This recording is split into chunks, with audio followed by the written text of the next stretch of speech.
Hello everyone, welcome to MedVision.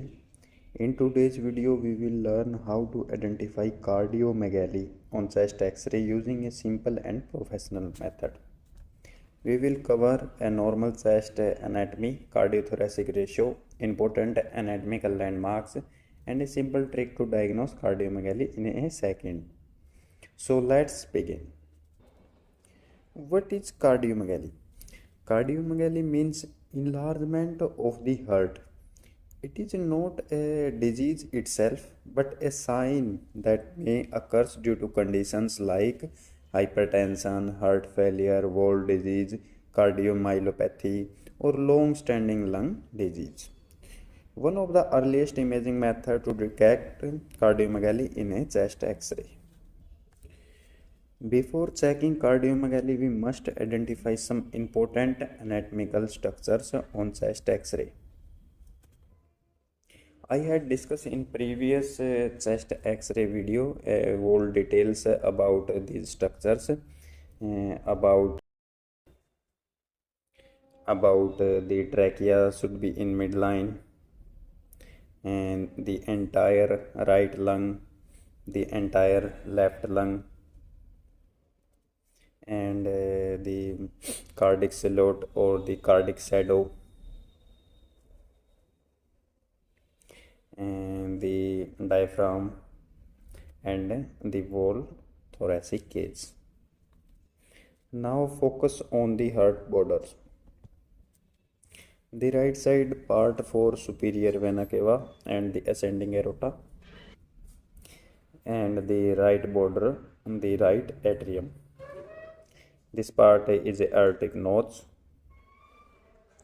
and the entire left ventricle. The cardiac slot is the outline of the heart and the major vessels visible on X-ray, providing a spatial diagnosis to close about the heart size and shape.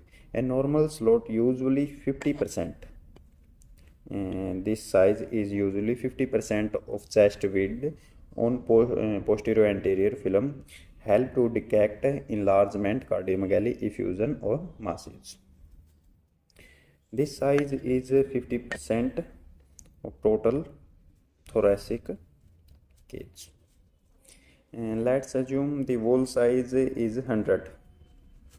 So the heart shadow size is must be 50 or below 50.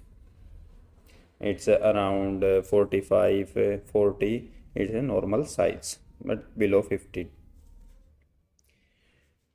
Using the formula is usually the cardiothoracic ratio is equal to maximum cardiac width divided by the maximum thoracic width.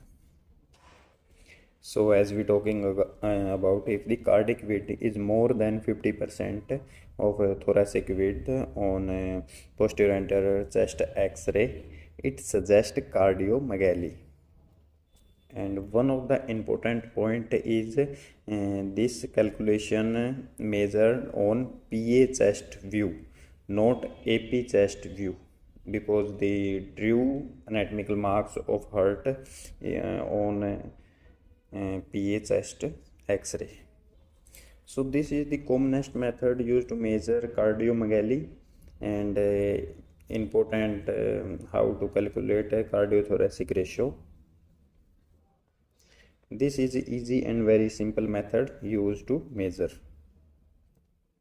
If you found this video is helpful, like, share and subscribe to MedVision for more radiology and physiotherapy content. Thank you for watching.